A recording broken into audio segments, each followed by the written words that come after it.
Welcome to Road Solver Tutorials.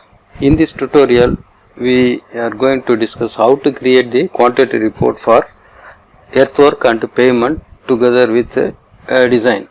Okay, so the total cross section, it is include earthwork and pavement layers. Now in Road Solver, go to the report and go to the road quantities and select the road earthwork and pavement quantity design. So when you choose that one, so you have already these panels. So there is a detail and there is a select these stations. I can make it only 800. So I choose the average method. I choose bituminous, base course and wearing course. You can choose which all the layers. So I make the printout.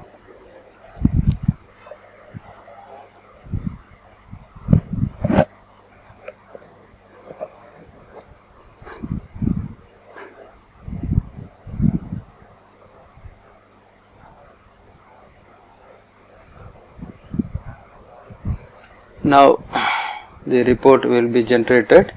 So if you can check now, there is a cross section with cut fill and together with pavement quantities. So there is all the data in one section. You can verify that one quantities and the labels and everything. So from this method, so you can print out the summary also and total also. So same which we are looking for the previous stage.